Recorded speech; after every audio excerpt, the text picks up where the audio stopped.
ओम नमः शिवाय दोस्तों। आज मैं आपको सुनाने जा रही हूँ ग्यारस माता की कथा। दोस्तों, जो मनुष्य एकादशी के दिन ग्यारस माता की कथा को सुनता है, उन पर भगवान विष्णु और ग्यारस माता की बड़ी कृपा होती है। दोस्तों, अगर आप मेरे चैनल में नए हैं तो चैनल से जुड़ी जानकारी पाने के लिए सीमा की वॉइस चैनल को शेयर और लाइक और सब्सक्राइब करना ना भूलें। बोलो एकादशी माता की जय हो, भगवान विष्णु की जय हो। एक बार एक राजा की दो बेटी थी।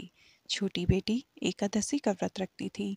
हर कोई छोटी बेटी की प्रशंसा किया करता था और बड़ी बेटी छोटी बेटी से ईर्ष्या करती थी। एक बार पड़ोसी राजा का बेटा उनकी बड़ी बेटी को देखने आया, लेकिन उसे बड़ी बेटी की जगह छोटी बेटी पसंद आ गई। राजा की बड़ी बेटी छोटी बेटी से और भी ज़्यादा ईर्ष्या करने लगी।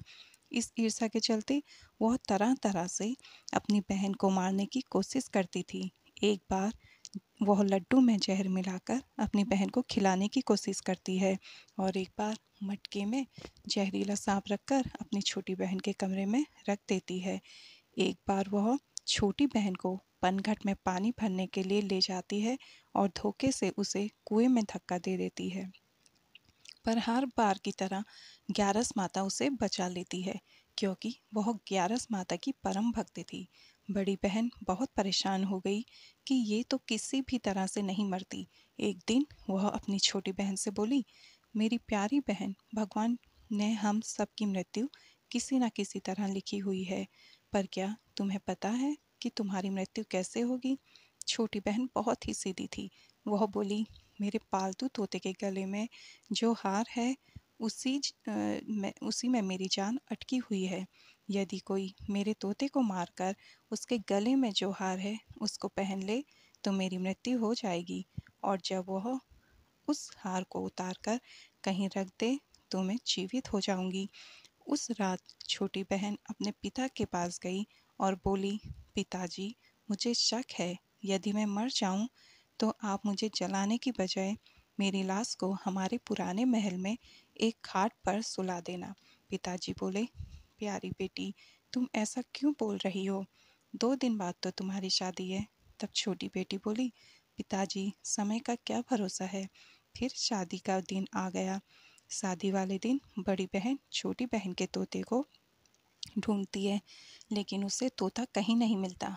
तभी दरवाजे पर बारात आ जाती है। वरमाला का कार्य संपन्न हो जाता है। फेरों की रस्म शुरू हो जाती है और दूसरी ओर बड़ी बहन को छोटी बहन का तोता मिल जाता है और वह तोते को मारकर हार खुद पहन लेती है। वहीं छोटी बहन के 3.5 फेरे राजकुमार के साथ पूरे हो जाते हैं। बड़ी बहन के हार पहनते ही छोटी बहन मूर्छित होकर गिर जाती है। यह देखकर बारातियों में हलचल मच जाती कि राजकुमारी को क्या हुआ। सब डर जाते हैं। तब राजा हकीम को बुलाते हैं। छोटी राजकुमारी को महल में ले जाकर लेटा दिया जाता है। वैद्य हकीम राजा से कहते हैं, हमने ये पहली बार देखा कि राजकुमारी ना तो मरी है और ना ही जीवित है। यह तो एक जिंदा लाश के समान है। हकीम की बात सुनकर राजा परेशान हो जाते हैं। फिर वह उनसे कहते हैं कि आप बाहर जाकर बोले कि राजकुमारी बेहोश है, थोड़ी देर में ठीक हो जाएगी। यदि आप ऐसा नहीं करोगे तो मैं आपको मृत्यु दंड दूंगा। हकीम राजा के कहे अनुसार बाहर जाकर ऐसा ही बोल देते हैं। तभी बड़ी बेटी वहां आ जाती है और अपने पिताजी से कहती है, पिताजी, मुझे छोटी बहन के मरने का बहुत दुख है, और उससे भी ज़्यादा दुख इस बात का है कि बारात के वापस चले जाने से आपकी बहुत बदनामी होगी। आप मेरी शादी राजकुमार के साथ करवा दो, इससे बारात वापस नहीं जाएगी और आपकी इज्जत भी रह जाएगी। राजा को बड़ी बेटी की बात सही लगी। फिर बड़ी बेटी को छोटी बेटी के कपड़े पहनाकर फेरों में बैठा दिया जाता है, परंतु राजकुमार मना कर देते हैं कि यह मेरी पत्नी नहीं है। मेरी पत्नी जब बोलती है तो उसके मुंह से फूल झड़ते हैं। लेकिन सभी ने समझाया। फिर राजकुमार तैयार हो गए। फिर बचे हुए 3.5 फेरे बड़ी राजकुमारी के साथ करवा दिए। फिर बड़ी बेटी को राजकुमार के साथ विदा कर दिया जाता है, लेकिन राजकुमार बड़ी बेटी के हाथ से ना तो पानी पीते हैं और ना ही उससे बात करते हैं और ना ही उसका बनाया हुआ खाना खाते हैं। राजकुमार मन ही मन सोचते हैं, मैं पता लगा कर रहूँगा कि मेरी पत्नी के साथ क्या हुआ है। एक दिन राजकुमार बड़े ही दुखी मन से घोड़े में बैठकर जा रहे थे। तभी घोड़ा वहीं जाकर रुका जहाँ राजकुमारी की अधमरी लाश रखी गई थी। राजकुमार ने घोड़े को आगे चलने की बहुत कोशिश की, लेकिन घोड़ा चलने को तैयार ही नहीं हुआ। फिर राजकुमार ने सोचा कि घोड़ा यहाँ क्यों रुक गया है। कोई तो वजह है कि घोड़ा यहाँ से जा ही नहीं रहा। राजकुमार घोड़े से उतरकर पास ही बने एक महल में गए। वहाँ पर एक चौकीदार था। राजा ने चौकीदार से पूछा, ये किसका महल है? चौकीदार ने बताया, ये राजा का पुराना महल है। तब राजकुमार समझ गए कि यह महल तो उनके ससुर जी का है। तभी राजकुमार ने वहीं खाट पर किसी को सोते हुए देखा और उसकी ओर इशारा करते हुए बोले, ये कौन सो रहा है? तब चौकीदार ने कहा, ये राजा की छोटी बेटी है जो विवाह के दिन बेहोश हो गई थी। तभी राजकुमार बोले, ये तो मेरी पत्नी है जिसके साथ मैंने 3.5 फेरे लिए थे। राजकुमार ने चौकीदार से कहा, मेरे यहाँ आने के बारे में तुम किसी को मत बताना, मैं तुम्हें बहुत धन दूंगा। चौकीदार मान गया। फिर राजकुमार महल के अंदर खाट के पास गया और बचे हुए 3.5 फेरे उसे खाट के साथ लिए और फिर पूरा दिन रानी की खाट के पास ही बैठा रहा। जब रात हुई तो छोटी राजकुमारी जीवित हो गई। उसने अपने पति को देखा। अपने पति को देखकर वह रोने लगी। तब राजकुमार ने पूछा, तुम विवाह के दिन बेहोश हो गई, तब तुम्हारे पिताजी ने मेरी शादी तुम्हारी बड़ी बहन से तो करवा दी, परंतु मैंने तुम्हारी बड़ी बहन को स्वीकार नहीं किया। तुम मुझे पूरी बात बताओ, तुम बेहोश कैसे हो गई और अब रात के समय तुम जीवित हो गई? इसके पीछे क्या राज है?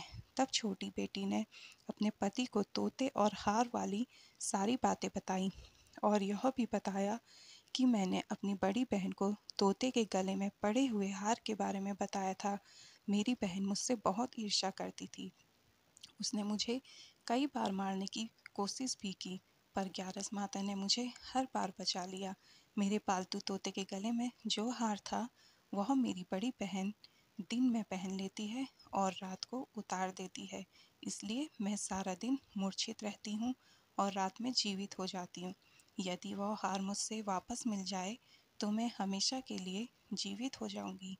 यह सब सुनकर राजकुमार बहुत हैरान हुए और बोले, कोई बहन भी ऐसा कर सकती है? यह सब सुनने के बाद राजकुमार सारा दिन वहीं रहने लगा और फिर रानी के बड़ी बहन रानी ने दासियों को भिजवाकर पता लगाना चाहा कि राजकुमार आजकल दिन रात कहाँ चल रहते हैं, परंतु किसी को कुछ पता न चला। उधर छोटी रानी गर्भवती हो गई। एक दिन छोटी रानी ने राजकुमार से कहा कि मुझे चाहे बेटा हो या बेटी हो, वह रात में ही हो, दिन में तो मैं मूर्छित रहती हूँ। एक दिन राजकुमार को किसी काम से बाहर जाना पड़ा। उसी दिन राजकुमारी को प्रसव पीड़ा शुरू हो गई। तब उसने ग्यारस माता को याद किया और ग्यारस माता ने स्वयं प्रकट होकर उसका प्रसव किया। राजकुमारी ने एक सुंदर पुत्र को जन्म दिया। तभी वहाँ पर राजकुमार आ गए। राजकुमार ने भी ग्यारस माता के दर्शन किए। ग्यारस माता बोली, ये मेरी परम भक्त है, तुम इसका सदा ख्याल रखना और जब तुम्हारा पुत्र 5 वर्ष का हो जाए तो इसका हार इसे लाकर पहना देना। देखते ही देखते कुंवर 5 वर्ष का हो गया। एक दिन राजकुमार को किसी काम से बाहर जाना पड़ा। जाते वक्त उसने वहाँ कहा, हे पुत्र, तुम अपनी माँ के खाट के पास ही रहना, मैं जल्दी ही काम निपटा कर आता हूँ।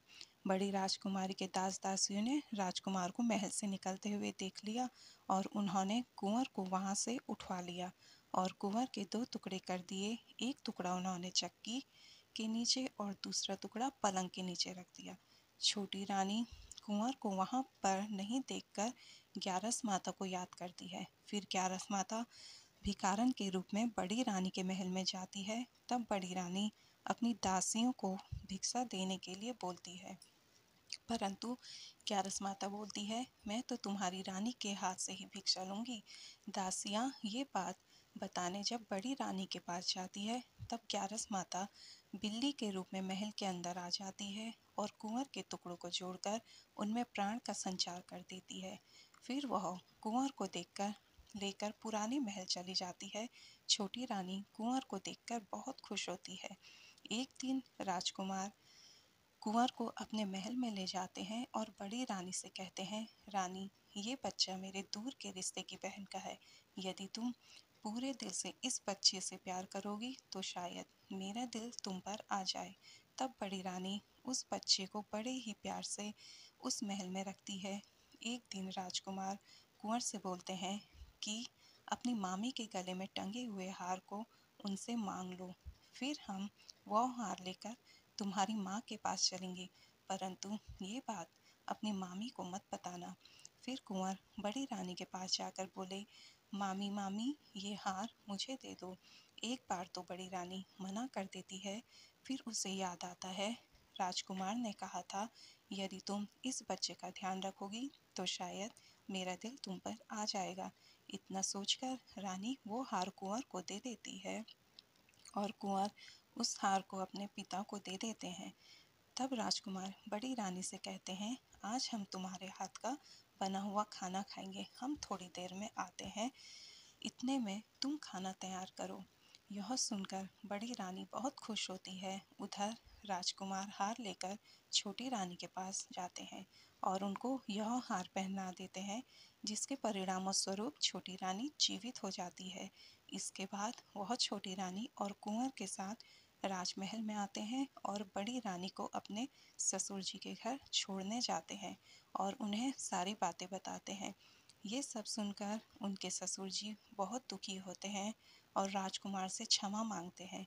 ग्यारस माता की कृपा से छोटी रानी के भाग्य जग जाते हैं। बोलो ग्यारस माता की जय।